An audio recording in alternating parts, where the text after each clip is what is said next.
বাংলাদেশের আমাদের যে প্রজন্ম আছে সবচেয়ে মেধাবী প্রজন্ম আমাদের এই বাংলাদেশে, কিন্তু তাদেরকে সঠিকভাবে পরিচর্যা করতে না পারার কারণে আমাদের এই অঞ্চলের আমাদের যারা প্রজন্ম আছে সেই প্রজন্মকে আমরা সঠিকভাবে তৈরি করতে পারিনি। এই প্রজন্মকে যদি আমরা সঠিকভাবে তৈরি করতে চাই, আমাদের শিক্ষা ব্যবস্থার আমূল পরিবর্তন করতে হবে। ইনশাআল্লাহ ইনসাফের প্রতীক, ন্যায়ের প্রতীক, দাঁড়িপাল্লার প্রতিনিধিরা বিজয়ী হয়ে এসে বাংলাদেশের শিক্ষা ব্যবস্থার আমূল পরিবর্তন করা হবে ইনশাআল্লাহ।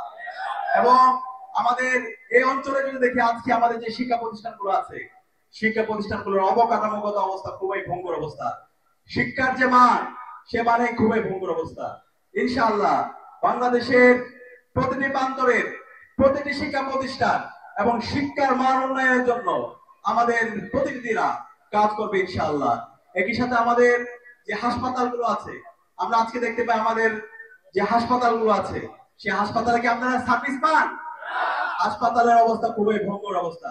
আমাদের প্রতিটি হাসপাতালকে নতুন ভাবে ঢেলে সাজাতে হবে এবং এই নতুন ভাবে ঢেলে সাজানোর জন্য আমাদের যারা প্রতিনিধিরা আছে, ইনসাফের প্রতীক, ন্যায়ের প্রতীক, দাঁড়িপাল্লার যে প্রতিনিধিরা আছে, তারা প্রতিটি হাসপাতাল আমল পরিবর্তন করে আপনাদের যে ন্যায্য অধিকার, জনগণের যে অধিকার, জনগণের যে ক্ষমতা, সেটা আপনাদের কাছে বুঝিয়ে দিবে ইনশাআল্লাহ।